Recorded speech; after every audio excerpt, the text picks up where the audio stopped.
morrow, and well met. How have you done since last we saw in France?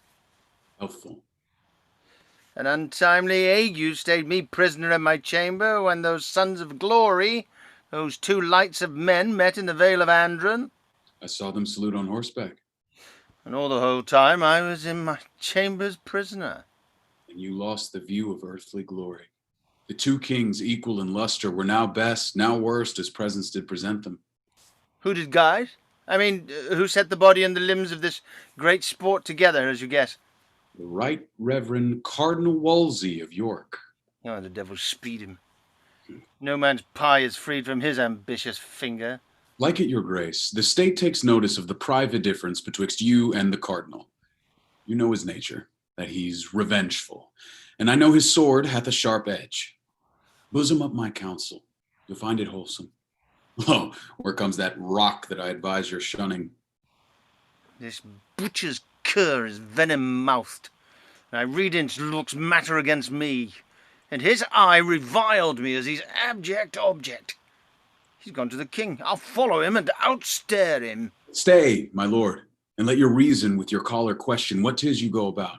To climb steep hills requires slow pace at first. Heat not a furnace for your foe so hot that it do singe yourself. Sir, I am thankful to you. Now go along by your prescription. But this top-proud fellow I do know to be corrupt and treasonous. Not treasonous. My lord the Duke of Buckingham, I arrest thee of high treason in the name of our most sovereign king. 'Tis his highness's pleasure, you shall to the Tower. 'Twill help me nothing to plead mine innocence. My lord, farewell. My life itself and the best heart of it thanks you for this great care. I stood in the level of a full-charged confederacy and give thanks to you that choked it. Let be called before us that gentleman of Buckingham's. In person I'll hear him his confessions justify, and point by point the treasons of his master he shall again relate. Room for the queen! Nay, we must longer kneel. I am a suitor. Arise and take place by us. Half your suit never named to us, you have half our power. The other moiety ere you ask is given. Repeat your will and take it. Thank your majesty. That you would love yourself, and in that love not unconsidered leave your honor, nor the dignity of your office, is the point of my petition. Lady mine, proceed. I am solicited not by a few, and those of true condition, that your subjects are in great grievance. There have been commissions sent down among them which have flawed the heart of all their loyalties, wherein, although my good Lord Cardinal, they vent reproaches most bitterly on you as putter on of these exactions. Yet the king, our master, whose honor heaven shield from soil, even he escapes not language unmannerly. Yea, such which breaks the sides of loyalty and almost appears in loud rebellion. Not almost appears, it doth appear. For upon these taxations, the clothiers all, not able to maintain the many to them belonging, have put off the spinsters, carders, fullers, weavers, who unfit for other life, compelled by hunger and lack of other means, are all in an uproar, and danger serves among them. Taxation, wherein and what taxation? My Lord Cardinal, you that are blamed for it alike with us. Know you of this taxation? Please you, sir, I know but of a single part in aught pertains to the state, and front but that in that file where others tell steps with me. No, my lord, you know no more than others, but you frame things that are known alike. These exactions, whereof my sovereign would have note, they say they are devised by you, or else you suffer too hard an exclamation. Still, exaction, the nature of it. In what kind, let's know, is this exaction? I am much too venturous and tempting of your patience, but am emboldened under your promised pardon. The subject's grief comes through commissions, which compels from each the sixth part of his substance to be levied without delay, and the pretense for this is named your wars in France. This makes bold mouths, tongues spit their duties out, and cold hearts freeze allegiance in them. Their curses now live where their prayers did. I would your highness would give it quick consideration, for there is no primer baseness. By my life, this is against our pleasure. If I am traduced by ignorant tongues, which neither know my faculties nor person, yet will be the chronicles of my doing, let me say 'tis but the fate of place and the rough break that virtue must go through. 6 part of each, trembling contribution. To every country where this is questioned, send our letters with free pardon to each man that has denied the force of this commission. Pray you look to it. I put it to your care. Grieved commons hardly conceive of me. Let it be noised that through our intercession this revokement and pardon comes. I am sorry that the Duke of Buckingham is run in your displeasure. It grieves many. The gentleman is learned and a most rare speaker. To nature none more bound. He, my lady, hath into monstrous habits put his graces, that once were his, and is become as black as if besmeared in hell. Sit by us. You shall hear. This was the gentleman in his trust. Stand forth, and with bold spirit relate what you most like a careful subject have collected out of this Duke of Buckingham. First, it was as usual with him. Every day it would infect his speech that if the king should without issue die, he'll carry it so to make the scepter his. Please, your highness, note this dangerous conception in this point. If I know you well, you were the Duke's surveyor and lost your office on the complaint of the tenants. Take good heed, you charge not in your spleen a noble person and spoil your nobler suit. No, on my soul I speak but truth. I told my lord the Duke 'twas dangerous for him to ruminate on this so far. He answered, Tush, it can do me no damage, adding further that had the king in his last sickness failed, the cardinal's and Sir Thomas Lovell's heads should have gone off. Ha! What, so rank? Ha ha! There's mischief in this man, a giant traitor. He is attached. Call him to present trial. If he may find mercy in the law, 'tis his. If none, let him not seek it of us. By day and night, he's traitor to the height. How now? What news, Sir Thomas Lovell? Whither were you a-going? To the cardinals. Your lordship is a guest too? Oh, 'tis true. This night he makes a supper, and a great one to many lords and ladies. There will be the beauty of this kingdom, I will assure you. That churchman, Cardinal Wolsey, bears a bounteous mind indeed, a hand as fruitful as the land that feeds us. His dews fall everywhere. No doubt he's noble. He had a black mouth that said other of him. My barge stays. Your lordship shall along. Come, good Sir Thomas. We shall be late else, which I would not be. Ladies! General welcome from his grace salutes ye all. This night he dedicates to fair content and you.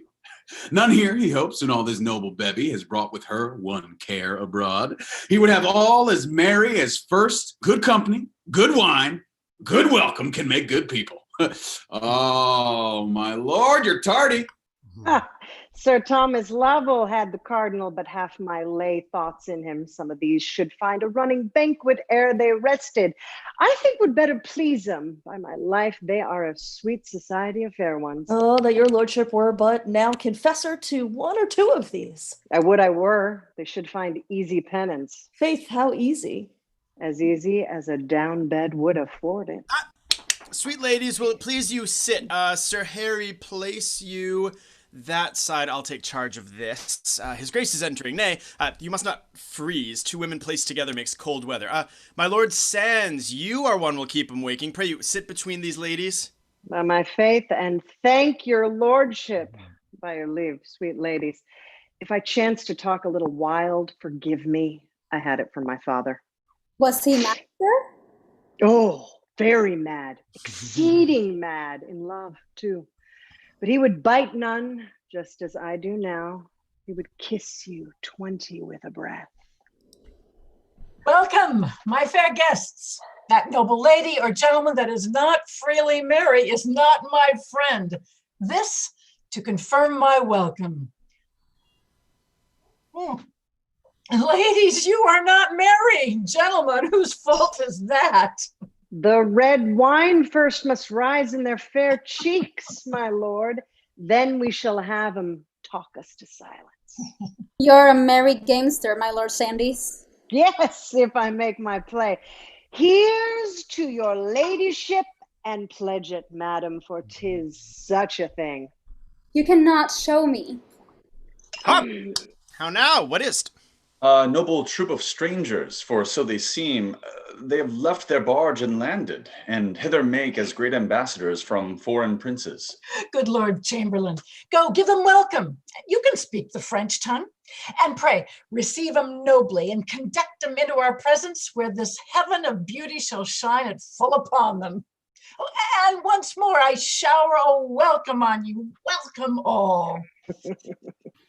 A noble company. What are their pleasures? Oh, because they speak no English, thus they prayed to tell your grace that, having heard by fame of this so noble and so fair assembly this night to meet here, they could no less out of great respect they bear to beauty, but leave their flocks. Huh!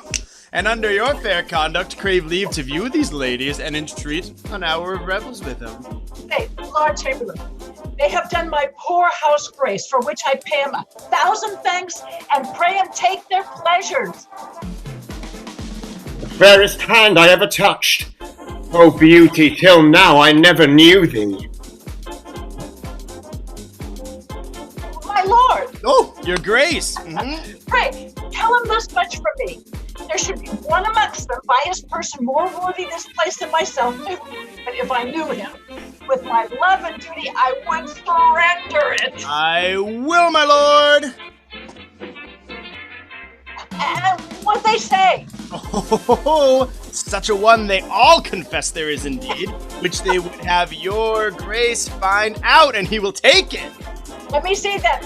By all your good leaves, gentlemen, here I'll make my royal choice. You have found him, Cardinal!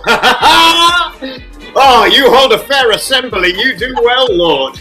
You are a churchman, or I'll tell you, Cardinal, I should judge you now unhappily.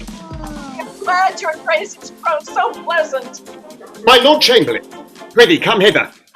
What fair lady's that? Oh, and please your grace, Sir Thomas Boleyn's daughter, Anne. By heaven, she is a dainty one.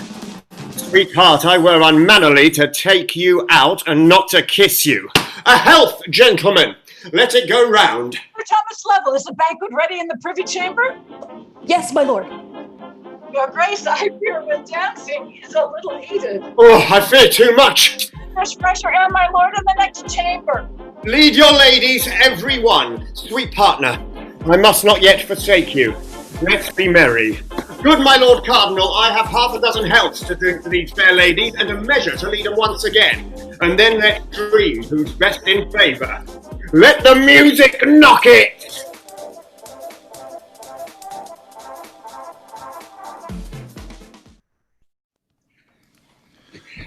What are away so fast?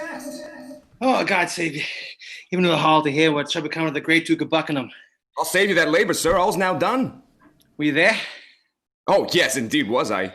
Is he found guilty? Yes, truly he is. But pray, how passed it? Oh, I'll tell you in a little. How did he bear himself?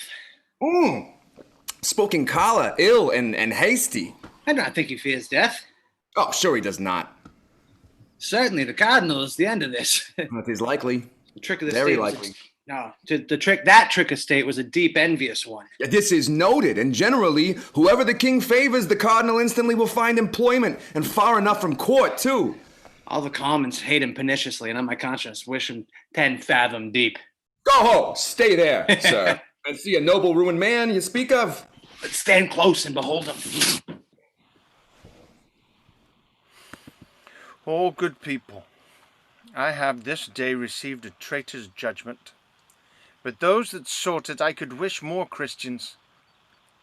Be what they will, I heartily forgive them. Yet let them not look they glory not in mischief, nor build their evils on the graves of great men. For then my guiltless blood must cry against them. You few that loved me, go with me to my end. And as the long divorce of steel falls on me, make of your prayers one sweet sacrifice, and lift my soul to heaven. I forgive all. Commend me to his grace. And if he speak of Buckingham, pray tell him you met him half in heaven. My vows and prayers yet are the king's. Until my soul forsake shall cry for blessings on him. May he live longer than I have time to tell his years. Let alone My state now will but mock me. When I came hither, I was Lord Constable, High Constable, and Duke of Buckingham. Now, poor Edward Bohun. This from a dying man receive is certain. Were you are liberal of your loves and counsels, be sure you be not loose. For those you make friends and give your hearts to, when they once perceive the least rub in your fortunes, fall away like water from ye, never found again but where they mean to sink ye. The last hour of my long weary life is come upon me. Farewell. And when you would say something that is sad, speak how I fell. I have done. God forgive me. Oh! This is full of pity. Sir, it calls, I fear, too many curses on the heads of those that were the authors. I do not talk much. I am confident you shall, sir. Did you not of late days hear a buzzing of a separation between the king and Catherine? Oh, yes. Either the cardinal or some about him near have, out of malice of the good queen, possessed him with a scruple that will undo her. Oh, 'tis the cardinal. It's not cruel that she should feel the smart of this. The cardinal will have his will. She must fall. His willful. We are too open here to argue this. Let's think in private more. Well met, my Lord Chamberlain. Good day to both your graces. How is the king employed?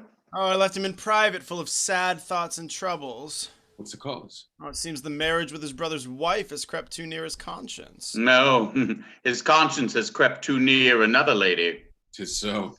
This is the cardinal's doing. The king cardinal. That blind priest, like the eldest son of fortune, turns what he lists. The king will know him one day. Pray God he do. He'll never know himself else. How holily he works in all his business. And with what zeal. Now he has cracked the league between us and the emperor. He counsels a divorce. A loss of her that like a jewel has hung 20 years about his neck, yet never lost her luster. Well, heaven keep me from such counsel. 'Tis most true. These news are everywhere. Every tongue speaks them, and every true heart weeps for it.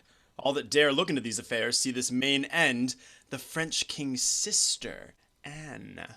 We had need pray and heartily for our deliverance, or this imperious man will work us all from princes into pages. For me, my lords, I love him not, nor fear him not. There's my creed. That's it. And with some other business, put the king from these sad thoughts that work too much upon him. My lord, your barracks company? Excuse me, the king has sent me otherwhere. Besides, you'll find most unfit time to disturb him. Health to your lordships. Thanks, my good Lord Chamberlain. Ooh. How sad he looks. Sure he's much afflicted. Who's there, huh? Pray God, be not angry. Who's there, I say? How dare you thrust yourselves into my private meditations? Who am I, huh? A gracious king that pardons all offenses, malice ne'er meant. Our breach of duty this way is business of a state, in which we come to know your royal pleasure. You are too bold. Go to. I'll make you know your times of business. Is this an hour for temporal affairs, huh? Who's there? Oh, my good Lord Cardinal. Oh, my Wolsey. The quiet of my wounded conscience. Thou art a cure fit for a king. You're welcome, most learned reverend sir, into our kingdom. Use us and it. My good lord, have great care. I be not found a talker. Sir, you cannot. I would your grace would give us but an hour of private conference. We are busy. Go. This priest has no pride in him. Not to speak of. I would not be so sick, though, for his place, but this cannot continue. If it do, I'll venture one habit him. I another. Your grace has given a precedent of wisdom above all princes in committing freely your scruple to the voice of Christendom. Who can be angry now? Rome, the nurse of judgment, has sent this good man, this just and learned priest, Cardinal Campius, whom once more I present unto your highness. And once more in mine arms I bid him welcome. Your grace must needs deserve all strangers' loves. You are so noble. To your highness' hand I tender my commission, by whose virtue the court of Rome commanding, you, my lord, Cardinal of York, are joined with me, their servant, in the impartial judging of this business. 2 equal men. The queen shall be acquainted forthwith for what you come.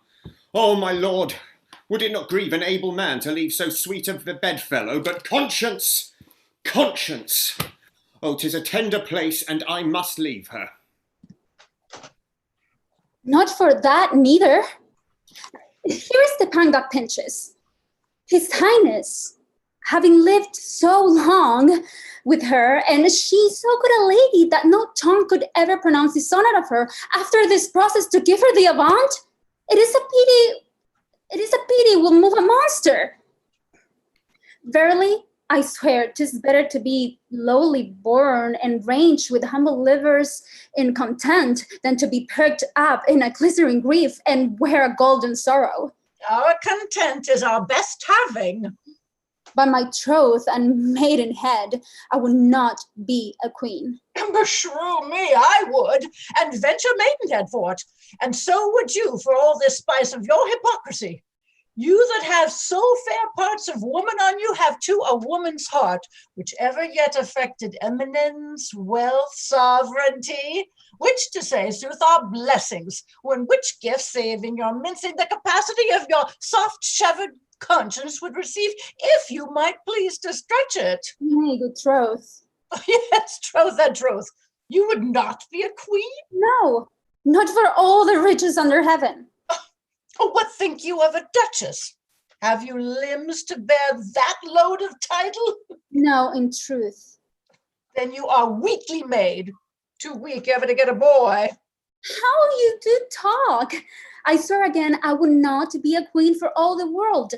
In faith, for little England, you'd venture an emballing. Good morrow, ladies, that were it worth to know the secret of your conference? My good lord, not your demand.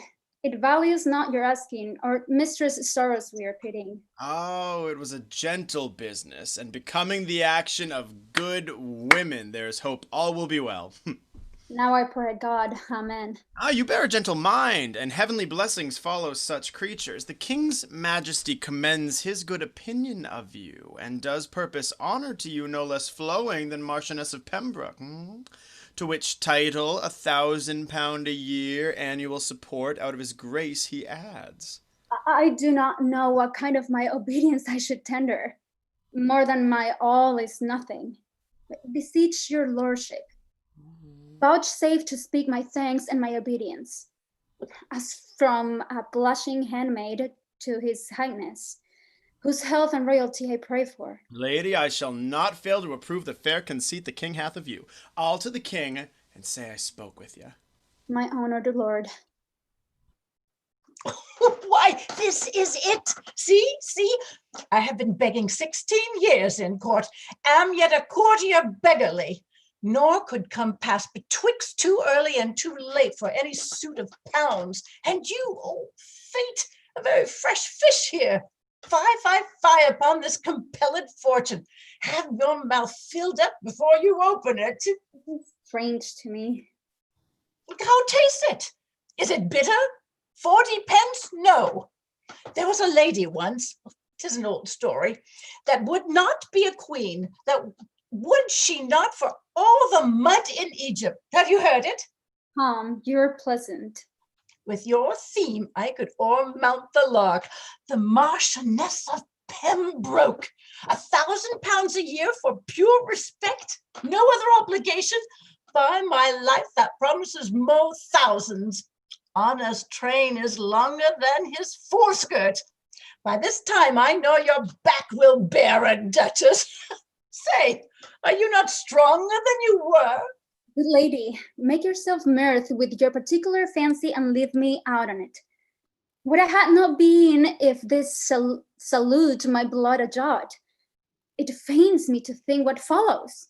The queen is comfortless and we forgetful in our long absence. Pray do not deliver what here you have heard to her. What do you think of me?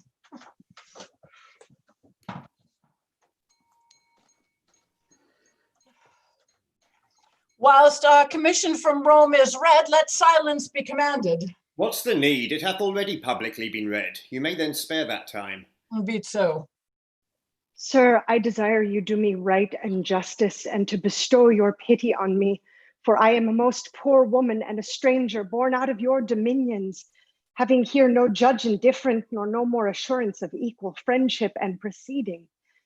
Alas, sir, in what have I offended you? What cause hath my behavior given to your displeasure that thus you should proceed to put me off and take your good grace from me? Heaven witness, I've been to you a true and humble wife, at all times to your will conformable, ever in fear to kindle your dislike, yea, subject to your glad or sorry, as I saw it inclined. When was the hour I ever contradicted your desire or made it not mine too? Or which of your friends have I not strove to love, although I knew he were mine enemy? What friend of mine that had to him derived your anger did I continue in my liking? Nay, give notice he was from thence discharged. Sir, call to mind that I have been your wife in this obedience upward of 20 years and have been blessed with many children by you. If in the course and process of this time you can report and prove it too against mine honor aught, my bond to wedlock or my love and duty against your sacred person, in God's name, turn me away and let the foulest contempt shut door upon me, and so give me up to the sharpest kind of justice. Please you, sir. The king your father was reputed for a prince most prudent, of an excellent and unmatched wit and judgment. Ferdinand, my father, king of Spain, was reckoned the wisest prince that there had reigned by many a year before. It is not to be questioned that they have gathered a wise council to them of every realm that did debate this business, who deemed our marriage lawful. Wherefore I humbly beseech you, sir, to spare me till I may be, by my friends in Spain, advised, whose counsel I will implore. If not, in the name of God, your pleasure be fulfilled. You have here, lady, and of your choice, these reverend fathers, men of singular integrity and learning to plead your cause. His grace hath spoken well and justly. Therefore, madam, it fits this royal session to proceed, and that without delay their arguments be now produced and heard. Lord Cardinal, to you I speak. Your pleasure, madam. Sir, I am about to weep, but thinking that we are a queen, or long have dreamed so, certain the daughter of a king, my drops of tears I'll turn to sparks of fire. Be patient yet. I will when you are humble, nay, before, or God will punish me. I do believe, induced by potent circumstances, that you are mine enemy and make my challenge. You shall not be my judge, for it is you have blown this coal betwixt my lord and me, which God's dew quench. Therefore I say again, I utterly abhor, yea, from my soul refuse you for my judge, whom yet once more I hold my most malicious foe, and think not at all a friend to truth. Madam, you do me wrong. I have no spleen against you, nor injustice for you or any. I do beseech you, gracious madam, to unthink your speaking and to say so no more. My lord, you sign your place in calling in full seeming with meekness and humility, but your heart is crammed with arrogancy, spleen, and pride. You tender more your person's honor than your high profession spiritual. That again I do refuse you for my judge, and here before you all appeal unto the Pope to bring my whole cause for his holiness and to be judged by him. Go thy ways, Kate! That man in the world who shall report he has a better wife, let him in naught be trusted for speaking false in that. Thou art alone the queen of earthly queens. Most gracious sir, in humblest manner I require your highness that it shall please you to declare in hearing all these ears whether ever I did broach this business to your highness. My lord cardinal, you are not to be taught that you have many enemies that know not why they are so, but like to village curs bark when their fellows do. By some of these the queen is put in anger, you are excused. Now, what moved me to it? My conscience first received a tenderness, a scruple and prick, on certain speeches uttered by the Bishop of Bayonne, then French ambassador, who had been hither sent on the debating and marriage betwixt the Duke of Orleans and our daughter Mary. In the progress of this business, ere a determinate resolution, he, I mean the bishop, did require a respite, wherein he might the king his lord advertise whether our daughter were legitimate, respecting this our marriage with the dowager, sometimes our brother's wife. This respite shook the bosom of my conscience, entered me, yea, with a splitting power, and made to tremble the region of my breast. First methought I stood not in the smile of heaven, who had commanded nature that my lady's womb, if it conceived a male child by me, should do no more offices to life than the grave does to the dead. For her male issue or died where they were made, or shortly after the world had aired them. Hence I took a thought that this was a judgment on me, that my kingdom, well worthy the best heir of the world, should not be gladded in't by me. Then follows that I weighed the danger which my realms stood in, by this my issues fall, and that gave to me many a groaning throe. Thus hulling in the wild sea of my conscience, I did steer toward this remedy, upon which we are now present here together. First I begin with you, my Lord of Lincoln. You remember how under my oppression I did wreak when first I moved you? Very well, my liege. I have spoke long. Be pleased yourself to say how far you satisfied me. Oh, so please, your highness, the question did at first so stagger me, bearing a state of mighty movement in it, and consequence of dread, that I committed the daringest counsel which I had to doubt, and did entreat your highness to this course, which you were running here. So please, your highness, the queen being absent, 'tis a needful fitness that we adjourn this court till further day. Meanwhile, must be an earnest motion made to the queen, to call back her appeal she intends unto his holiness.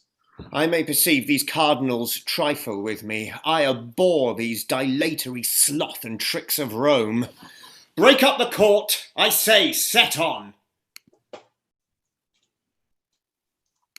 Take thy lute, wench. My soul grows sad with troubles. Sing and disperse them if thou canst. Leave working.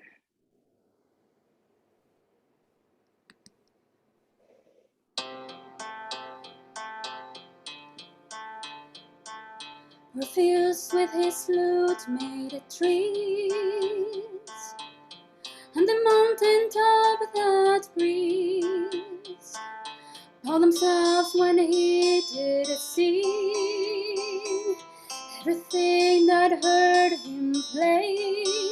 Even the billows of the sea had their heads on the lay by. It's in music at your heart, killing her and brief of heart. Fall asleep or hearing time. How now?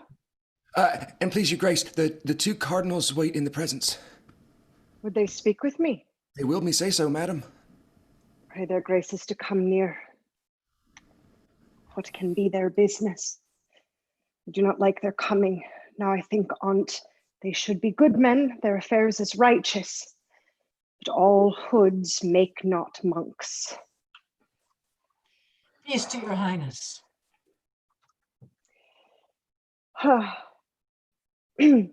What are your pleasures with me, reverend lords? May it please you, noble madam, to withdraw into your private chamber. We shall give you the full cause of our coming.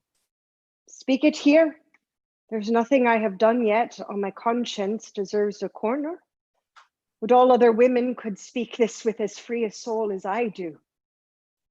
My lords, I care not so much I am happy above a number.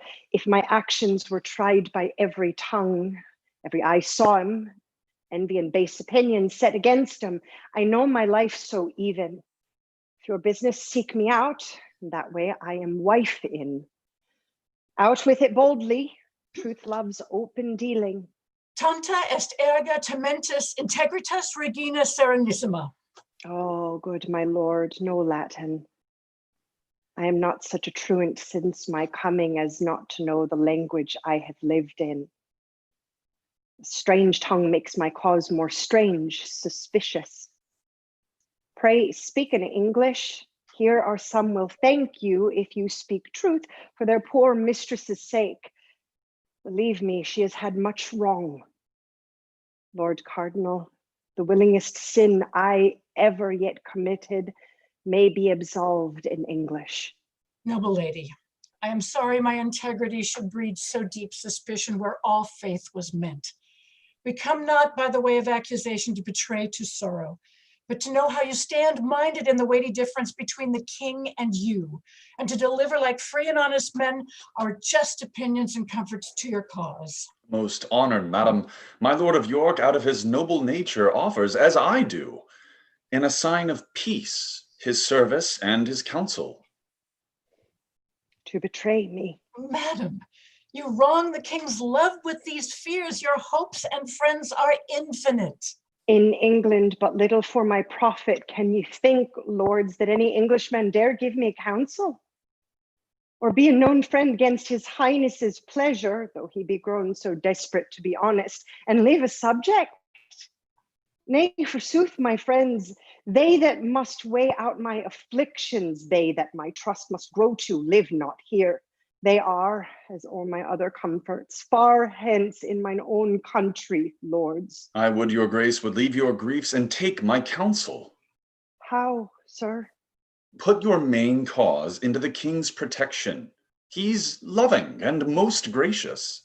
He tells you rightly. You tell me what ye wish for both. My ruin. Your rage mistakes us. The more shame for ye, holy men, I thought ye. Upon my soul, two reverend cardinal virtues, but cardinal sins in hollow hearts, I fear ye. Mend 'em for shame, my lords. Is this your comfort? The cordial that ye bring, a wretched lady? A woman lost among ye, laughed at, scorned? I will not wish ye half my miseries, I have more charity. But say I warned ye. Take heed, for heaven's sake, take heed, lest at once the burden of my sorrows fall upon ye. Madam, this is a mere distraction. You turn the good we offer into envy. Ye turn me into nothing. Woe upon ye and all such false professors. Your fears are worse. My lord, I dare not make myself so guilty to give up willingly that noble title your master wed me to. Nothing but death shall e'er divorce my dignities. Pray, hear me. Would I had ne'er trod this English earth or felt the flatteries that grow upon it. Ye have angels' faces, but heaven knows your hearts. What will become of me now, wretched lady? I am the most unhappy woman living. Alas, poor wenches, where are now your fortunes? Shipwrecked upon a kingdom where no pity, no friends, no hope, no kindred weep for me. Almost no grave allowed me. Like the lily that once was mistress of the field and flourished, I'll hang my head and perish. If your grace could be but brought to know our ends are honest, you'd feel more comfort. Why should we, good lady, upon what cause wrong you? Pray think us those we profess, peacemakers, friends, and servants. Madam, you'll find it so. You wrong your virtues with these weak women's fears. A noble spirit as yours was put into you ever casts such doubts as false coin from it. The king loves you. Beware you lose it not.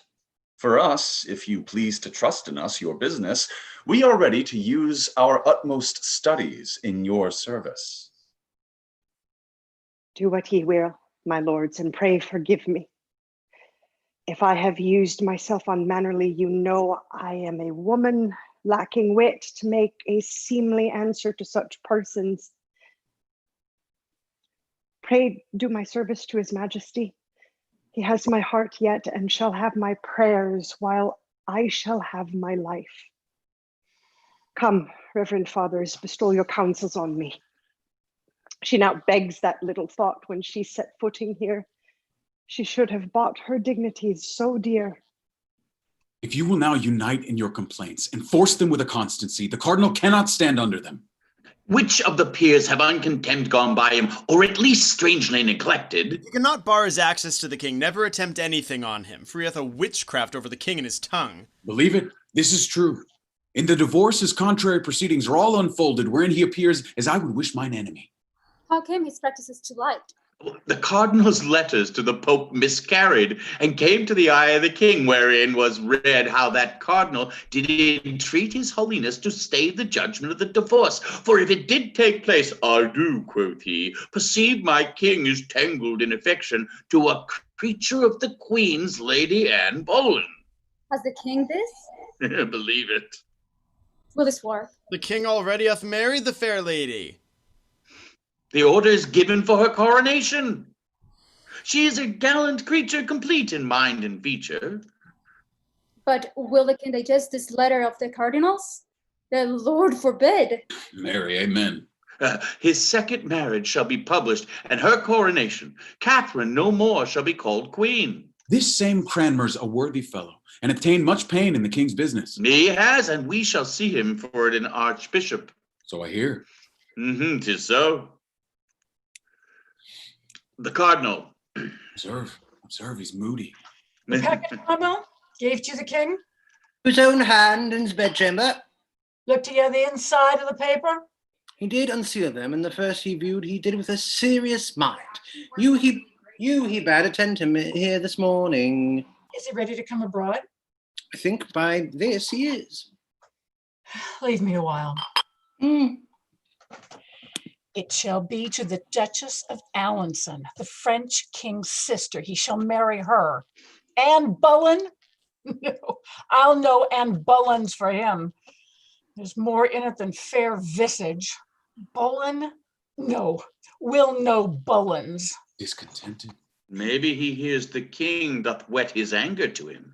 Sharp enough, Lord, for thy justice. The late queen's gentlewoman? A knight's daughter to be her mistress's mistress? A queen's queen? This candle burns not clear. 'Tis I must snuff it. A spleeny Lutheran and not wholesome to our cause, that she should lie in the bosom of our hard-ruled king. The king! The king!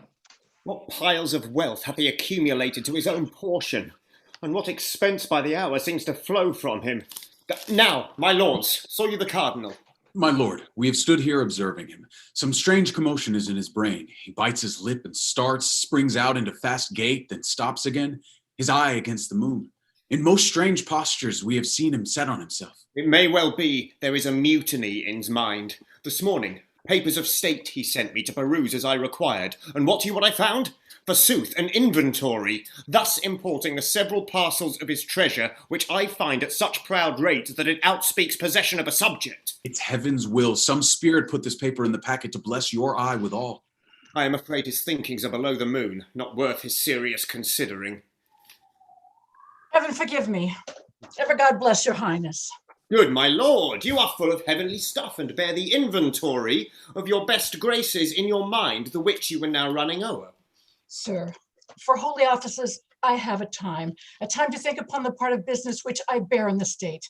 And nature does require her times of preservation, which perforce I, her frail son, amongst my brethren mortal must give my tendance to. You have said well, and 'tis a kind of good deed to say well.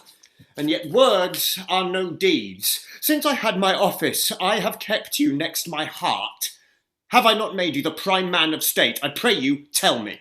My sovereign, for your great graces heaped upon me, poor undeserver, I can nothing render but allegiant thanks, my prayers to heaven for you, my loyalty. 'Tis nobly spoken. Take notice, lord. He has a loyal breast, for you have seen him open it. Read over this, and after this, and then to breakfast with what appetite you have. What should this mean? What sudden anger's this? So looks the chafed lion upon the daring huntsman that has galled him, that makes him nothing. I must read this paper. I fear the story of his anger. 'Tis so. This paper has undone me. 'Tis the account of all that world of wealth I have drawn together for mine own ends. Oh, negligence. Fit for a fool to fall by. Nay then, farewell. I have touched the highest point of all my greatness. And from that full meridian of my glory, I haste now to my setting. I shall fall like a bright exhalation in the evening, and no man see me more. Hear the king's pleasure, Cardinal, who commands you to render up the great seal presently into our hands, and to confine yourself to Asher House, my lord of Winchester's, till you hear further from his highness. Stay. Where's your commission, lords? Words cannot carry authority so weighty. Who dare cross them bearing the king's will from his mouth expressly? I dare and must deny it. Now I feel of what coarse metal ye are molded. Envy. That seal the king with his own hand gave me. Now who'll take it? The king that gave it. It must be himself then. Thou art a proud traitor priest. Proud lord, thou liest. Within these 40 hours, Surrey just better have burnt that tongue than said so. Thy ambition, thou scarlet sin, robbed this bewailing land of noble Buckingham, my father-in-law. This, and all else this talking lord can lay upon my credit, I answer is most false. How much methinks I could despise this man, but that I am bound in charity against it. If you can blush and cry guilty, Cardinal, you'll show a little honesty. Lord Cardinal, the king's further pleasure is to forfeit all your goods, lands, tenements, chattels, and whatsoever, and to be out of the king's protection. This is my charge. And so we'll leave you to your meditations how to live better. For your stubborn answer about the giving back the great seal to us, the king shall know it, and no doubt shall thank you. So fare you well, my little good Lord Cardinal. This is the state of man. Today he puts forth the tender leaves of hopes. Tomorrow blossoms and bears his blushing honors thick upon him. The third day comes a frost, a killing frost. And when he thinks good, easy man, full surely his greatness is a ripening, nips his root, and then he falls as I do. I have ventured this many summers in a sea of glory, but far beyond my depth. My high-blown pride at length broke under me, and now has left me weary and old with service to the mercy of a rude stream that must forever hide me. Vain pomp and glory of this world, I hate ye. I feel my heart new opened. Oh, how wretched is that poor man that hangs on princes' favors. There is betwixt that smile we would aspire to, that sweet aspect of princes in their ruin, more pangs and fears than wars or women have. And when he falls like Lucifer, never to hope again. Why, how now, Cromwell? I have no power to speak, sir. What, amazed at my misfortunes? How does your grace? Why, well, never so truly happy, my good Cromwell. I know myself now, and I feel within me a peace above all earthly dignities. What news abroad? The heaviest and the worst is your displeasure with the king. God bless him. The next is that Sir Thomas More is chosen Lord Chancellor in your place. That's somewhat sudden, but he's a learned man. May he continue long in his highness' favor and do justice to truth's sake and his conscience. What more? Last, the Lady Anne, whom the king hath in secrecy long married, this day was viewed in open as his queen going to chapel, and the voice is now only about her coronation. There was the weight that pulled me down. And when I am forgotten, as I shall be, serve the king. Oh, Cromwell, Cromwell, had I but served my God with half the zeal I served my king, he would not in mine age have left me naked to mine enemies. Good sir, have patience. So I have. Farewell the hopes of court. My hopes in heaven do dwell.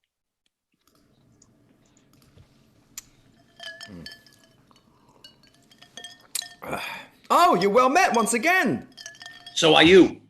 You come to take your stand here and behold the Lady Anne pass from a coronation? 'Tis all my business. It's very true. It's very true. 'Tis well. May I be bold to ask what that contains? A paper in your hand? Oh, well, is the list of those that claim their offices this day by the custom of the coronation.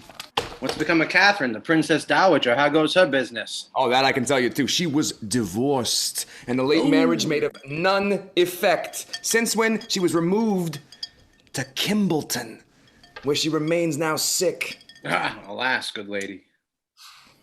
Oh, God save you, sir. Where have you been broiling? Among the crowd in the abbey, where a finger could not be wedged in more. I am stifled with the mere rankness of their joy. You saw the ceremony? That I did. Oh, how was it? Oh, well worth the seeing. Good sir, speak it to us.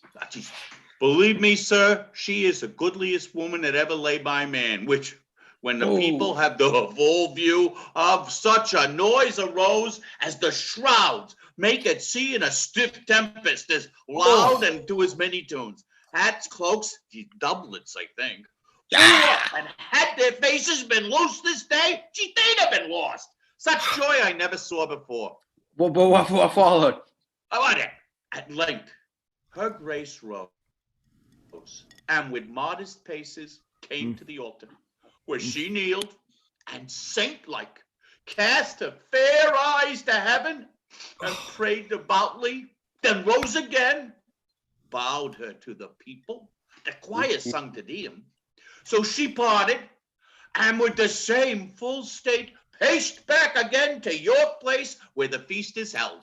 Sir, you must no more call it York Place. That's past. For when the cardinal fell, that title is lost. 'Tis now the king's called Whitehall. I know it, but 'tis so lately altered. The old name is fresh about me. Hey, come with me. Go to the court where ye shall be my guests. As I walk hither, I'll tell you more. Ah, all right. There you go.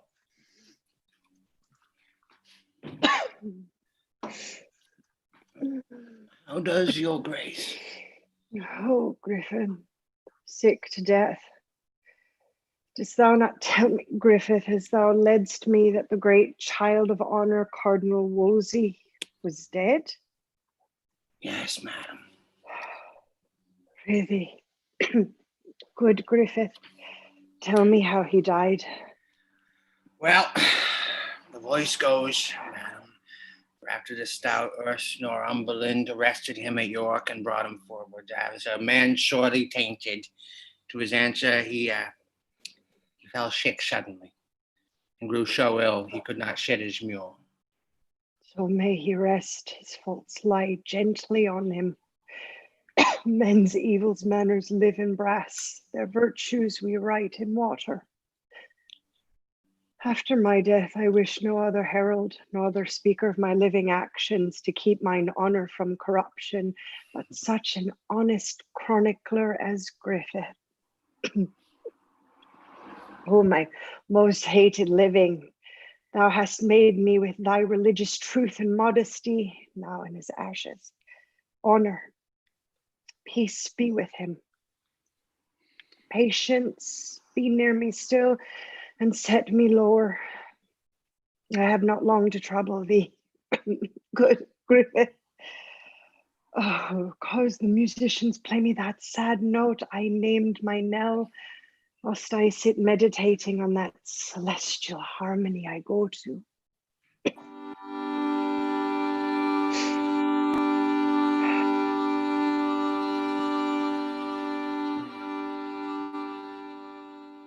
She is asleep, good wench. Let's sit down quietly, for fear we wake softly, gentle patience.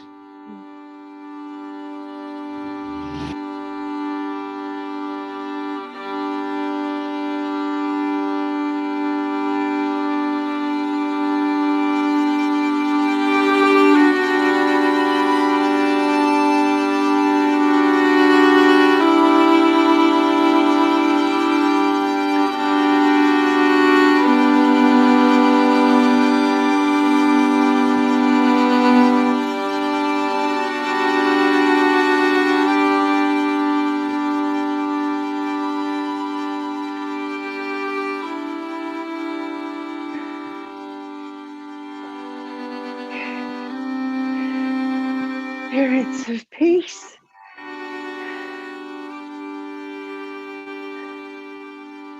Where are ye? Are ye all gone? And leave me here in wretchedness behind ye? Madam, I'm here. It is not you I call for. Saw ye none enter since I slept? None, madam. No? Saw you now, even now, a blessed troop invite me to a banquet? I am most joyful, madam. Such dreams possess your fancy. Bid the music leave.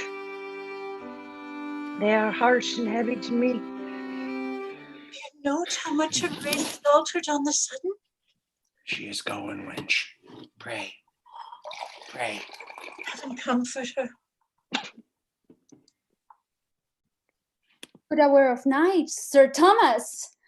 This is late. Oh, came you from the king, my lord? I did, Sir Thomas. I must to him too before he go to bed. I'll take my leave. Not yet, Sir Thomas Lovell. What's the matter? It seems you're in haste. Affairs that walk, as they say spirits do at midnight, having them a wilder nature than the business that seeks dispatch by day. My lord, I love you. And just commend a secret to your ear much weightier than this work. The queen's in labor, they say, in great extremity, and feared she'll with the labor end. The fruit she goes with, I pray for heartily, that it may find a good time and live. But for the stock, Sir Thomas, I wish it rubbed up now. Methinks I could cry the amen, and yet my conscience says she is a good creature and sweet lady, does deserve our better wishes. From your affairs, I hinder you too long. Good night, Sir Thomas. Oh, many good lights, my lord. I rest your servant. Charles, I'll play no more tonight. My mind's not on't. You are too hard for me. Sir, I never did win of you before. But little, Charles, nor shall not when my fancy's on my play. Now, Lovell, from the Queen, what is the news? I could not personally deliver to her what you commanded me, but by her woman I sent your message, who returned her thanks in the greatest humbleness and desired your highness most heartily to pray for her. What sayest thou, huh? To pray for her, what is she crying out? So said her woman, in that her sufferance made almost each pang a death. Alas, good lady. God safely quit her of her burthen, and with gentle travail to the gladding of your highness with an air. 'Tis midnight, Charles. Prithee to bed, and in thy prayers remember the estate of my poor queen. Leave me alone, for I must think of that which company would not be friendly to. I wish your highness a quiet night, and my good mistress will remember in my prayers. Charles, good night. Avoid the gallery. I have said, be gone. I am fearful. Wherefore frowns he thus? 'Tis his aspect of terror, all's not well. And now, my lord, you do desire to know wherefore I sent for you. It is my duty to tend your highness' pleasure. I pray you arise, my good and gracious Lord of Canterbury. Oh, my good lord, I grieve at what I speak, and am right sorry to repeat what follows. I have, and most unwillingly of late, heard many grievous, I do say, my lord, grievous complaints of you, which being considered have moved us and our council, that you shall this morning come before us, where I know you cannot with such freedom purge yourself, but that till further trial in those charges which will require your answer, you must take your patience to you and be well contented to make your house our tower. You are a brother of us. It fits we thus proceed, or else no witness would come against you. I humbly thank your highness, and am right glad to catch this good occasion most thoroughly to be winnowed, where my chaff and corn shall fly asunder. For I know there's none stands under more calumnious tongues than I myself, poor man. Now, by my holy dam, what manner of man are you? My lord, I looked you would have given me your petition that I should obtain some pains to bring together yourself and your accusers, and to have heard you without endurance further. Most dread liege, the good I stand on is my truth and honesty. If they shall fail, I with mine enemies will triumph over my person, which I weigh not, being of those virtues vacant. I fear nothing what can be said against me. Know you not how your state stands in the world? With the whole world, Your enemies are many and not small. Their practices must bear the same proportion, and not ever the justice of the truth of the question carries the due of the verdict with it. At what ease might corrupt minds procure knaves as corrupt to swear against you? Go to, go to! You take a precipit for no leap of danger, and woe your own destruction. God and your majesty protect mine innocence, or I fall into the trap is laid for me. Be of good cheer. They shall no more prevail than we give way to. Keep comfort to you. And this morning, see you do appear before them. If they chance in charging you with matters to commit you, the best persuasions to the contrary fail not to use, and with what vehemency the occasion shall instruct you. If entreaties will render no remedy, this ring deliver them, and your appeal to us make before them. Get you gone, and do as I have bid you. Now, good angels, fly over thy royal head and shade thy person under their blessed wings. Is the queen delivered? Say I, and of a boy. I, my liege, and of a lovely boy. The God of heaven both now and ever bless her. 'Tis a girl promises boys hereafter. Sir, your queen desires your visitation to be acquainted with this stranger. 'Tis as like you as cherry is to cherry. Lovell! Sir! Give her 100 marks. I'll to the queen. 100 marks? By this light I'll have more. An ordinary groom is for such payment. I will have more, or scold it out of him. Said I for this, the girl was like to him. I'll have more, or else unsay it. And now, while 'tis hot, I'll put it to the issue. I hope I'm not too late, and yet the gentleman that was sent to me from the council prayed me to make great haste. Oh, fast. What means this? Ho! Who waits there? Sure you know me? Yes, my lord, but yet I cannot help you. Why? Your grace must wait till you be called for.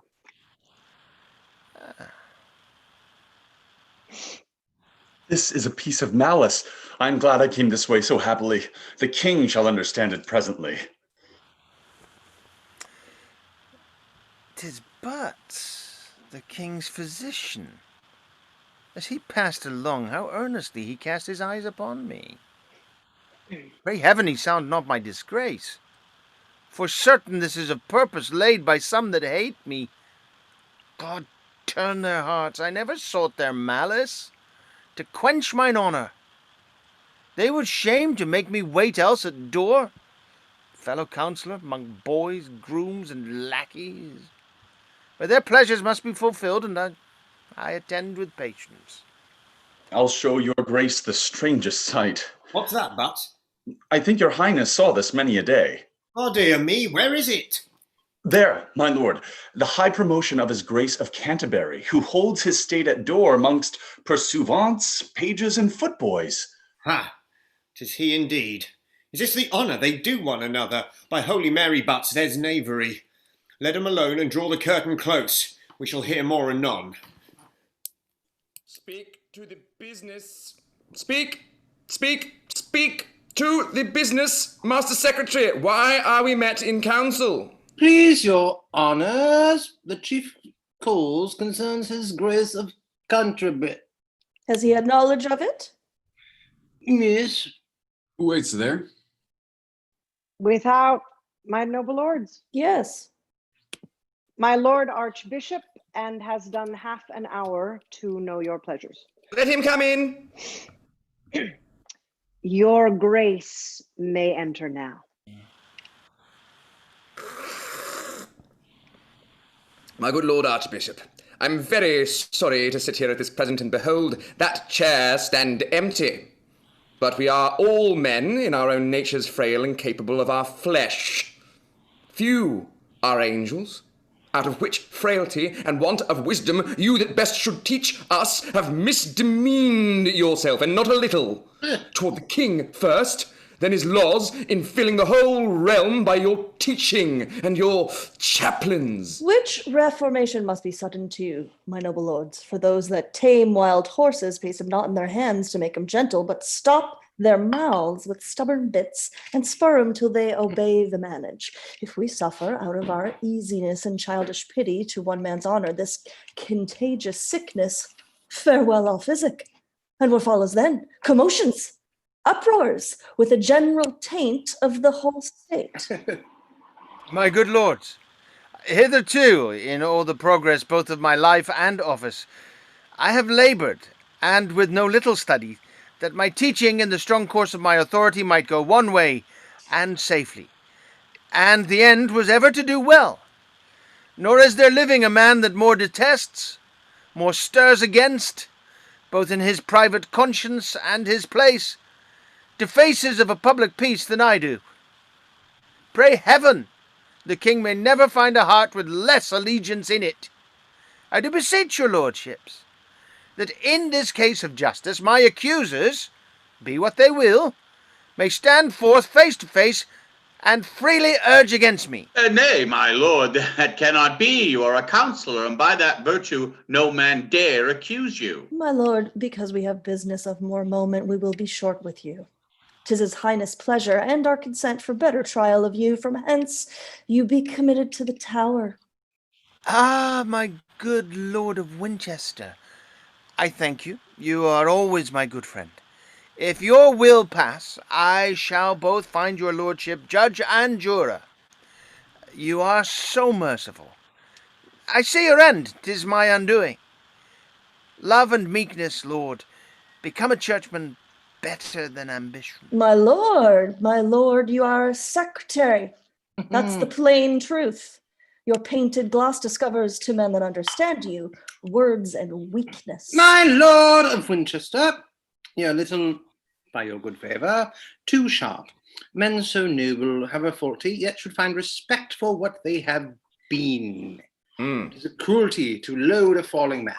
Good master secretary, I cry your honor mercy. You may worst of all this table say so. Why, my lord? Do not I know you for a favourer of this new sect? Ye are not sound. What sound? Not sound, I say. Would you were half so honest. Men's prayers then would seek you, not their fears. I shall remember this bold language. Remember your bold life, too. No, this is too much, Cromwell. Forbear, for shame, my lord. I have done? Oh, and I. Then thus for you, my lord. It stands agreed, I take it by all voices, that forthwith you be conveyed to the Tower a prisoner, there to remain till the king's further pleasure be known unto us. Are you all agreed, lords? We are. Is there no other way of mercy but I must needs to the Tower, my lords? What other would you expect? You are strangely troublesome. Let some of the guard be ready here. For me? Must I go like a traitor hither? Receive him, and see him safe in the Tower. Stay, good my lords, I have a little yet to say. Look there, my lords. By virtue of that ring, I take my cause out of the gripes of cruel men, and give it to a most noble judge, the king, my master. Oh, this is the king's ring. It's no counterfeit. 'Tis the right ring, by heaven. I told you all when we first put this dangerous stone a-rolling 'twould fall upon ourselves. You think, my lords, the king will suffer but the little finger of this man to be vexed? Oh, 'tis now too certain how much more is his life and value with him. Would I were fairly out on it. My mind gave me in seeking tales and informations against this man, whose honesty the devil and his disciples only envy at. He blew the fire that burns ye. Now, have at ye.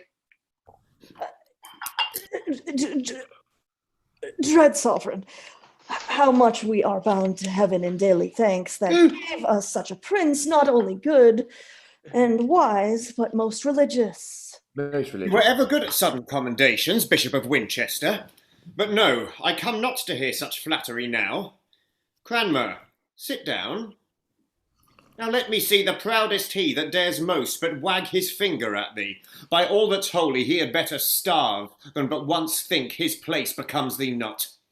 May it please your grace. No, sir, it does not please me.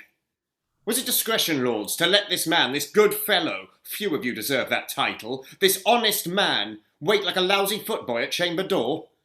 As one as great as you are, why, what a shame was this!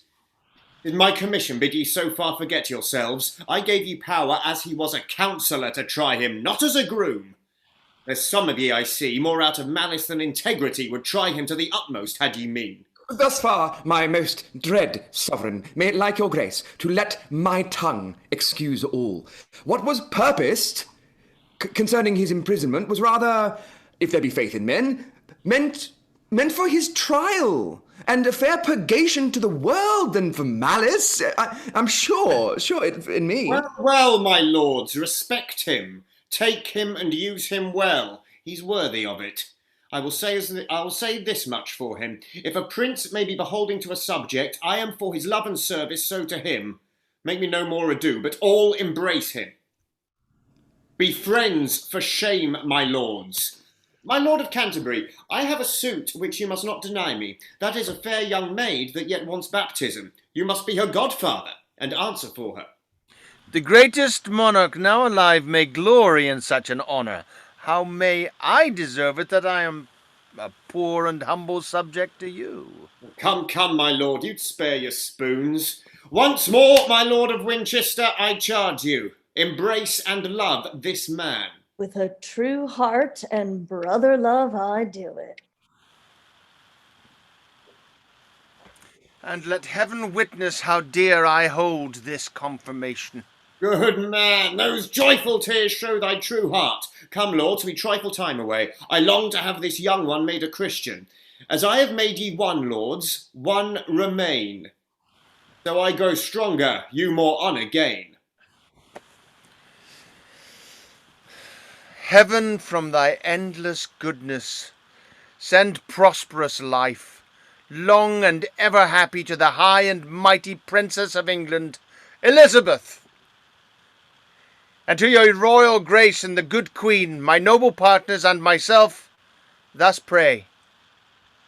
All comfort, joy in this most gracious lady, heaven ever laid up to make parents happy, may hourly fall upon ye. Thank you, good Lord Archbishop. What is her name? Elizabeth. With this kiss take my blessing. God protect thee, into whose hand I give thy life. Amen. My noble gossips, ye have been too prodigal. I thank ye heartily. So shall this lady when she has so much English. Let me speak, sir. This royal infant, heaven still move about her, though in her cradle, yet now promises upon this land 1,000,000 blessings, which time shall bring to ripeness. She shall be a pattern to all princes living with her, and all that shall succeed. Truth shall nurse her, holy and heavenly thoughts still counsel her. She shall be loved and feared. Her own shall bless her. Her foes shake like a field of beaten corn, and hang their heads with sorrow. Good grows with her. In her days every man shall eat in safety, under his own vine, what he plants, and sing the merry songs of peace to all his neighbours. God shall be truly known, and those about her from her shall read the perfect ways of honour, and by those claim their greatness, not by blood, nor shall this peace sleep with her, but as when the bird of wonder dies, the maiden phoenix, her ashes new create another heir, as great in admiration as herself, so shall she leave her blessedness to one. When heaven shall call her from this cloud of darkness, who from the sacred ashes of her honour shall star-like rise, as great in fame as she was, and so stand fixed. Peace, plenty, love, truth, terror. That were the servants to this chosen infant, shall then be his, and like a vine grow to him wherever the bright sun of heaven shall shine. His honour and the greatness of his name shall be, and make new nations. He shall flourish, and like a mountain cedar, reach his branches to all the plains about him. Our children's children shall see this, and bless heaven. Thou speakest wonders. She shall be, to the happiness of England, an aged princess. Many days shall see her, and yet no day without a deed to crown it. Would I had known no more! But she must die, she must. The saints must have her. Yet a virgin, a most unspotted lily shall she pass to the ground, and all the world shall mourn her. O Lord Archbishop, thou hast made me now a man. Never before this happy child did I get anything. This oracle of comfort has so pleased me that when I am in heaven I shall desire to see what this child does and praise my Maker. I thank ye all. Lead the way, lords. Ye must all see the Queen, and she must thank ye. She will be sick else. This day no man think has business at his house, for all shall stay. This little one shall make it holiday.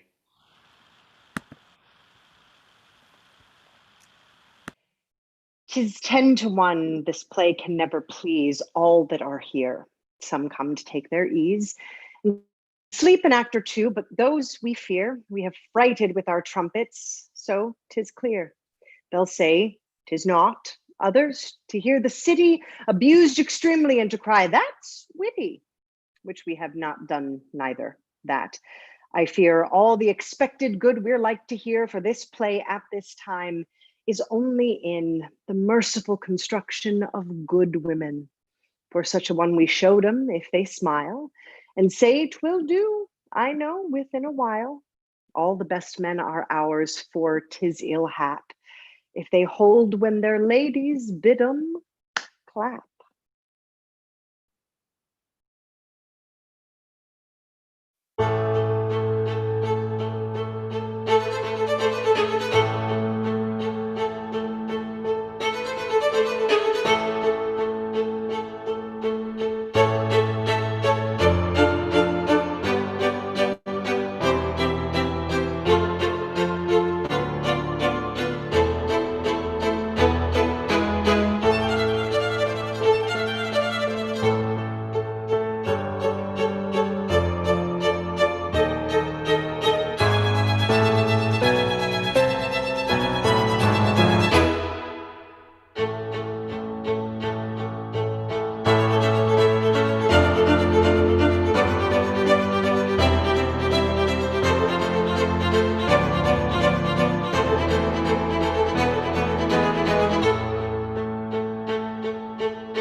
Yay! Congrats all. Henry VIII, week 11, Monday night. Off we go. Thanks to everyone in the ensemble. Thanks to everyone in the YouTube chat for joining us tonight. We're going to kick right into our Q&A. If you're new to the group, as there are some here who are new to the group, and if you're new to the YouTube, what we'll do is we'll have 3 questions that are consistent, 90-ish seconds for the ensemble to respond. Then we'll kick it over to the YouTube. And oh, that's a truck going by. And then we'll pull 2 questions out of the YouTube chat. From what I can tell so far, there are no questions yet. So if this group watching has no questions on Henry VIII, I may just retire. So pop your questions in, unless you get it. In which case, if you get everything, just please send me an email. Let me know what's going on. But we'll start with the questions that we always do, which is to start with for the ensemble, 90-ish seconds. What did you learn about this play that you didn't know before today? What did you learn about? Okay.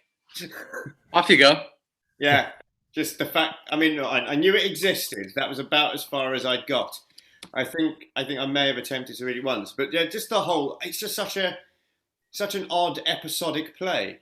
I've never sort of read anything where each scene literally just feels like its own thing. And then when you've moved on to the next bit, there's not only time jump, but there's, it just feels all so separate in such a weird way, but not necessarily a negative way, but yeah, that was a big thing for me. I don't know what that means yet either, so. Anybody else? I'm not going to lie. I had never read this play before. And if you had told me there was a character named Dr. Butts in Shakespeare, I would have thought that you were like messing with me. But there is, lo and behold. Yeah. I think you're already skipping to why this play is important right now. True. Very true. I wonder if people are disappointed, kind of expecting 6 wives and beheadings and things like that, when this goes in a completely different direction. Yeah, I was straight up expecting some tutors action, and it was far tamer than that. It's surprising. I found how, just something I was chatting to Monty about actually before, but it's how positive it seems to Catherine. You'd expect, especially after an Elizabethan period, my immediate reaction would be it would be completely not destroying her, but certainly not quite as giving her more than the benefit of the doubt. Quite a good explanation of dislike. I don't know what you thought, Deb. No, yeah, I actually thought it was incredibly sympathetic to her, and I was surprised, because I would have thought, yeah, same, that because of who Shakespeare was writing this for, but it was interesting, and I don't know. That just makes me have more questions, honestly. Like, was that a Queen Elizabeth thing? Did Queen, like what was the word on the street there that's like, please say some nice things about my stepsister's mother? I don't know, but I don't really know. But I was a little surprised that it was like uber sympathetic to her. Monty, anything in the YouTube? We have lots of. What I was surprised about was Catherine and Wolsey have such beautiful speeches. Like, really, like, I kept thinking about Hermione during Catherine's scenes. Like, seems like absolutely in that vein, and every bit as rich, which really surprised me. From the YouTubes, we do have some questions coming in now, Dan. So well done on your chastisement. I guess people don't want you to quit yet. Never a chastisement. Agreed, Deb.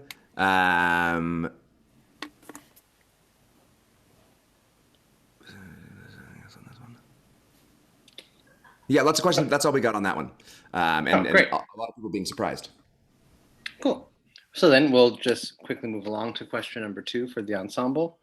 And now that if chastisement is your thing, YouTube, answer the question. Okay, that felt awkward, but here we go. What word, images, groups of word, phrases, also known as groups of words, jumped out at you today? In Wolsey's speech, what's the bit about being at a zenith? Do you remember what I'm talking about? Zenith? That might have been cut. No, you said something. Say something like that? Yeah. Maybe that's the wrong word. Well, I'll find it and then I'll say it. Okay.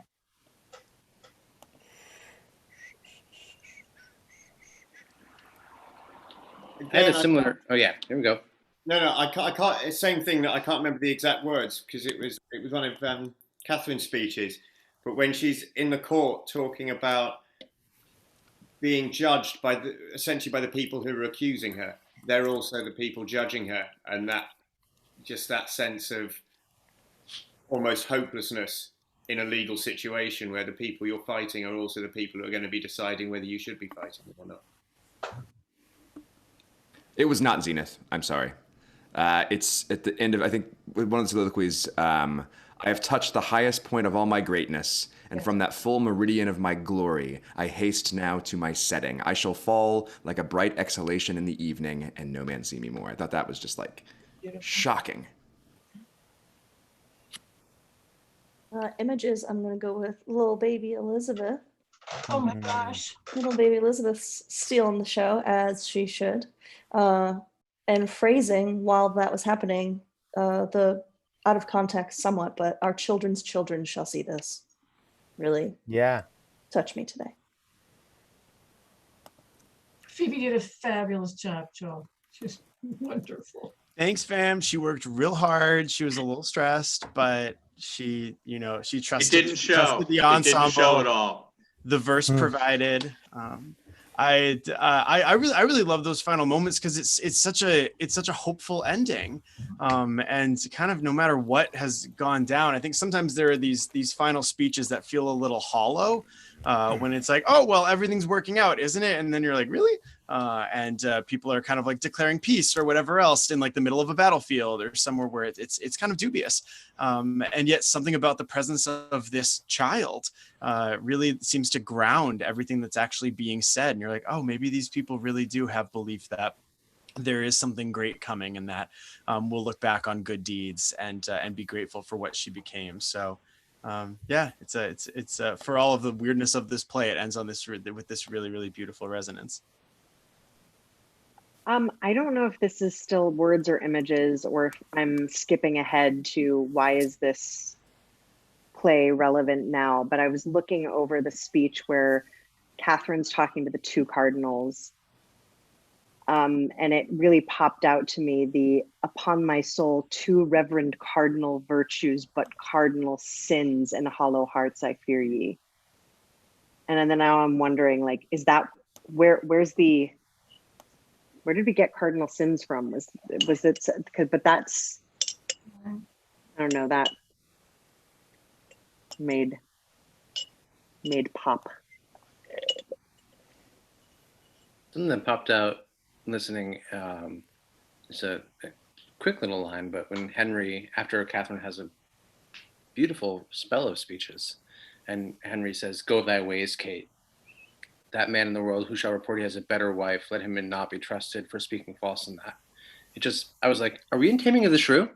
It just like ripped me. There's something about I'm not sure if it's the way you said it, Tom, or just the language, but like the Queen Catherine as Kate. And "Go thy ways, Kate" is a direct line, obviously. There is something about that whole thing of just being able to look at someone from a distance for a moment after they've let off, and then go, "Wow, you're brilliant." Yeah. Anyway, moving on. Yeah. I'm still going to divorce you. But that sense of him, that's something I just found interesting about the whole piece. Looking at it after the read through yesterday, of actually just sitting down with it a bit. There's this real sense of trying to sort of justify all those moves that Henry had to make at the beginning of his reign. And that actually, it's not that he didn't like Catherine, he loved Catherine, she's brilliant, but it was bad for the state. He had to get rid of this woman who was so brilliant for him, because if he didn't, he wouldn't be able to get an heir for the country. And he was doing everything for England, otherwise he would have stayed with her and he would have loved her, because she's clearly a brilliant firework. You know, one thing, doing all these histories, it struck me how dangerous it is to take a side. Yorks, Lancasters, I mean, you make the wrong decision, it will cost you your head. So dangerous. Maybe not right away, but eventually. And then Wolsey says it so well, and then he says, oh, how wretched is that poor man that hangs on princes' favors. There is betwixt that smile we would aspire to, that sweet aspect of princes in their ruin, more pangs and fears and wars of women have.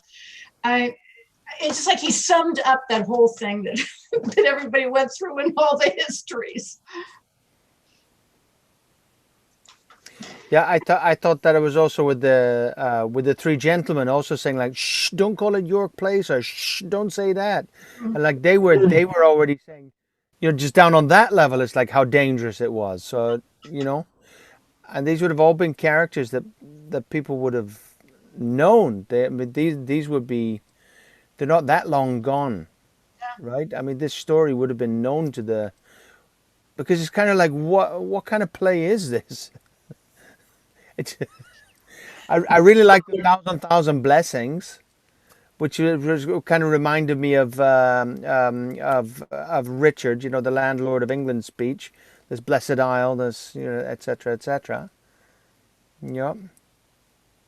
I find Wolsey's, if I'd served my God half as well as I'd served my king, because Shakespeare really gives Wolsey this speech to stop being who he was and become a better person again.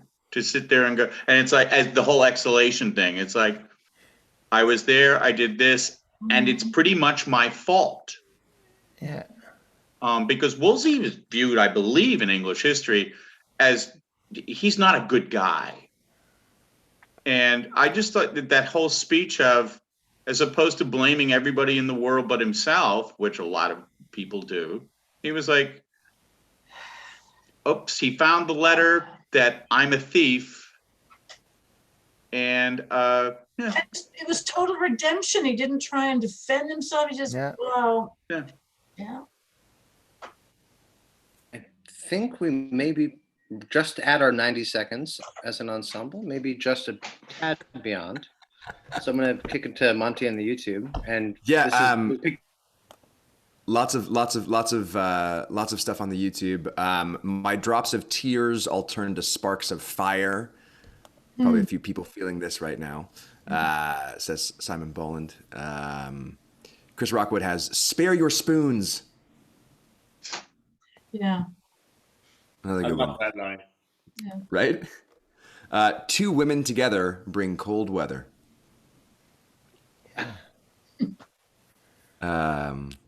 Yeah. My computer died, so I've shifted rooms. Nice. Now in this other bubble. I thought you were just a virtual background on CP's computer. I'm a virtual background in a lot of ways, but not right now. The third and final question is for the ensemble and then for the YouTube chat. Why does this play, or doesn't this play, matter to you right now? Why does this play, or doesn't this play, matter to you right now? I'm going to stop leaning in perniciously.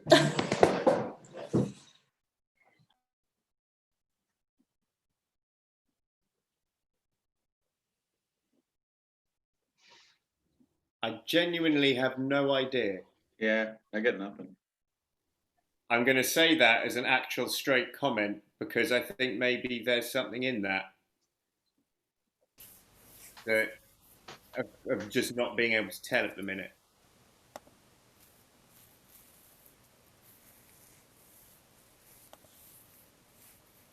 I think it's interesting that it ends the histories, and that we know the closest he got to writing directly about the present was writing about the birth of Elizabeth, and it was after that actual historical figure had died. So it's I don't know. I think it leaves me after this series considering how stories about the past are told and why stories about the past are told. So maybe it's not the play itself, but realizing like he tiptoed near to writing about the present day directly, but he didn't. So maybe I'll lean in and look a little more, look for more parallels in the stories I read about yesterday's. That could be that could be a thing, actually, as well, because if we talk so often about the timelessness of Shakespeare, and he's always written about another time or another place, it's never been as contemporary, as you were saying, Joel, as this specific play is. It's as close as we can get to him writing a really contemporary play about what is going on and what is happening right at that moment. And I'm not saying that it doesn't have a timelessness to it, but for example, we are sitting here we're a bit more silent than we normally are about the reasons why we find it relevant. That maybe there's something to do with the fact that it was much more about specifically saying a point for the moment he was in when he wrote it, that it didn't have the same size to its longevity than maybe it did at the time. If that, words. Right. Yeah, I feel like, you know what I feel like? I feel like, at least from the American point of view, I feel like this is like the play that you write 2 years after 9/11, where you can't quite get into the nitty gritty because it's too close. Yeah. I'm not saying that's exactly, but I feel like I'm scratching my head because there's so many themes that pop out so readily in the other history plays that you just glom onto immediately, that there are some things that are there, but I'm missing that gem that I go, that. And I don't know why. I don't know the reason. Is the reason because this is supposed to be a reverent, like, about, I don't know, about the closest that I got to was like that scene before the epilogue with baby Elizabeth, when you're hearing all this beautiful stuff about who she will be and what she means to people. And it felt more like a tribute rather than a theme. Does that make sense? It felt like a tribute play. Like, I'm tributing these. I'm going to stop speaking because I've lost the thread. I've lost it. Makes sense in what I'm hearing. And to yes end it, I think, and going back to the question of like, why does this play matter right now? To me personally, it's the hope in young women.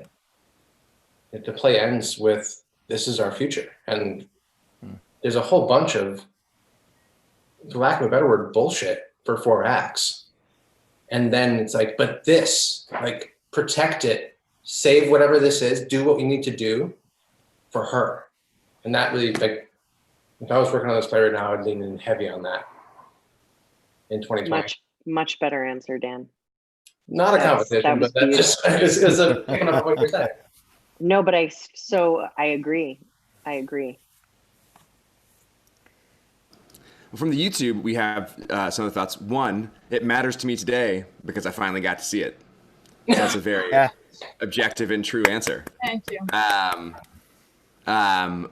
Also, I'm lost for words, which I'll say that's like, I do feel, in addition to everything y'all have said, I can't put words to it yet, but I do feel like there's something that feels very immediate to me today about the Wolsey storyline. I can't really put my finger on exactly what it is, but like it feels very 2020. I got Monty. I've been kind of thinking about former Secretary of Defense General James Mattis during this whole thing, and I'm going, am I forcing this? Is this not a good comparison? But I kept thinking of someone who's like involved in the machinations, and at some point he goes, "It's gone. This is too far, and I must seek redemption." And I don't know if this is accurate, but this is a thing that was just going on in my head the entire time. I think it's 100%. I think you found the words. So thank you so much. That's exactly it for me. Yeah. Thank you, Kathy. Yeah. Wow. We also have from the YouTube, because this play is about creating a narrative, which also plays right into that as well. It's like social media of the past, written so retrospectively. And then getting into some of our questions from the YouTube, I will start with the most recent question from John Griffin, which is, who would have expected a play about Henry VIII to be proto-feminist? Huh. It is, but it does that's the last thing that I would think. Is that intentional? Is that spinning the narrative? Is that propagandizing? What do y'all think?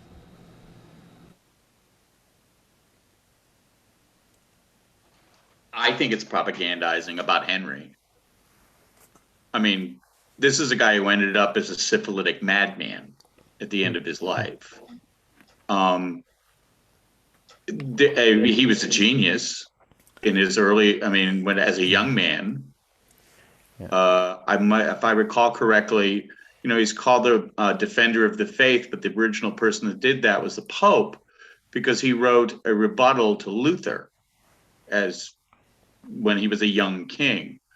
But then my knowledge of the history of Henry VIII is that as time goes on, he just gets worse and worse. And this is sort of, it's like, well, it's Elizabeth's dad, and so we're making him look good or as good as you can in this.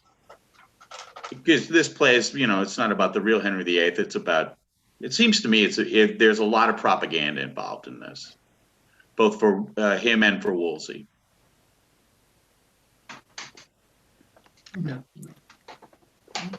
Yeah, I'd agree with that. I mean, Anne Boleyn didn't do too well, did she? No, yeah. They're all, as like you say, so there's the other part of the propaganda is we were expecting a lot of, bloody stumps on shoulders, and we don't get that. So it's, it's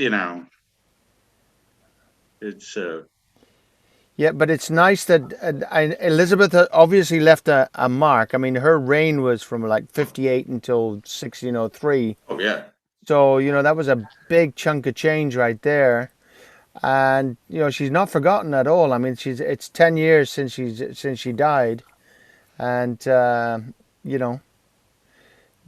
was a glowing an review amazing of mind, her, an her amazing being will. I mean, just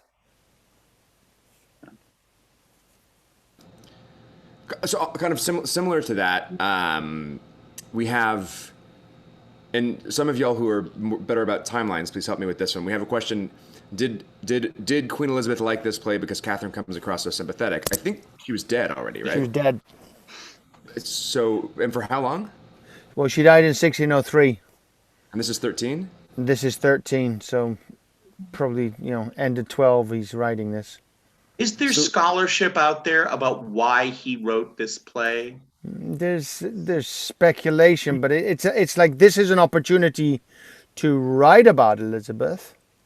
But yeah, I mean that's really what it comes down to. It comes down to this is his Elizabeth fan play, really. And the thing is, the significance is that this is June right now, so we're coming up on all those years. June 29th, the Globe Theatre burns down at the premiere of this particular play. So this play didn't have an epilogue on it. We didn't see the majority of it. Cranmer never got a look in that day. So I hope his Buckingham was good, because if that was his track. Because the theater burns down after Henry comes in like second act or so. Yeah, even y'all looking at this cut, but especially y'all watching on YouTube, this play has some of the most insane stage directions I've ever seen in a play from the period. Like, it definitely reads more like a masque than like a play, which Tom and I were talking about the other day, like with that kind of episodic nature as well. Do you know in which of those like giant stage direction-y masky moments did the cannon was fired? I'm not sure which one it was. I think it was one of the first ones. It was pretty early, as far as I know. But one of the entrances, one of the king's entrances. Yeah, one of the king's entrances. So when's he coming in? Comes in a lot, I guess. About halfway through the play. About halfway through. It's a private joke, folks.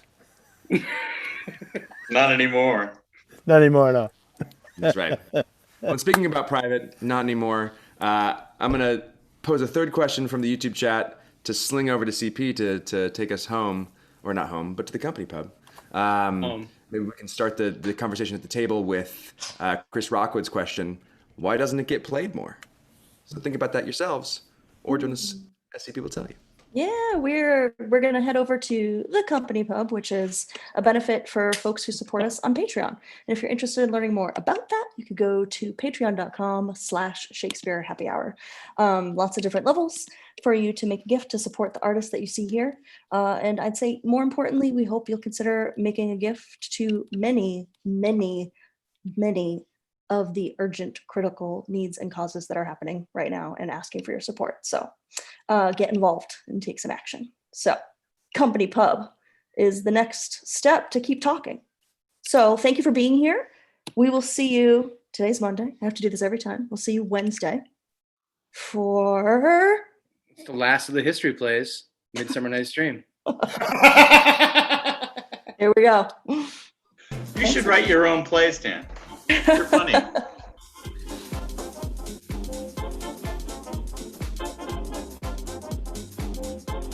Bye, y'all. Bye. Leave meeting.